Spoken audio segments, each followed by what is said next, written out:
Welcome to 5 Fast Facts presented by Chick-fil-A. I'm Sami Kincaid and this is Marc Daniels. Marc, we're back in the Bounce House. What have you been preparing for as the Knights are about to take on UConn? Well, UConn's university, founded in 1891, located in Storrs, Connecticut, which is about 30 minutes outside of Hartford, about 90 minutes from Boston, and a nice hilly ride if you're coming from Hartford into Storrs, Connecticut.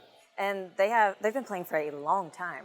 UConn's been playing football since before 1896, and played in the Big East, got to the Big East in 2004, and played in the Fiesta Bowl in 2011. Of course, they've been a member of the American since UCF has been there. Last year in the American, though.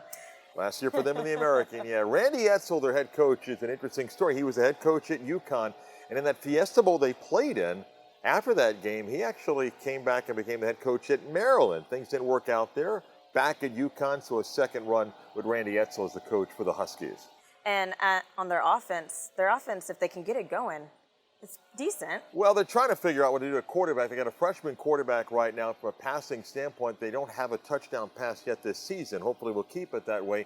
But Randy Edsall, I think, maybe looking towards a movement to younger players to give them a chance to play. The freshmen struggled in Indiana last week. We'll see what they go with the quarterback this week. So hopefully the Knights D-line gets after the QB, and their D-line also is known for getting after the QB. Yeah, their defense, the numbers sometimes get a little bit deeper. Their offense has not helped out much. So the defense has actually played well to keep them in football games. The offense hasn't done much to do their part. So you look past the numbers where UConn's given up a bunch of points.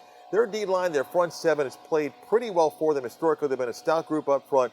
It's a challenge again for UCF's offensive line, who played well against Stanford, maybe not as well as they'd like against Pitt. So we'll see early on the offensive line for UCF can kind of take over in this football game. History tells you for UCF, get a big lead, force UConn to get uncomfortable. The Knights have won 4 of these 6 matchups, and hopefully we make it 5 out of 7 against UConn. Well, thank you, Marc, for telling us what you've been setting up for the conflict.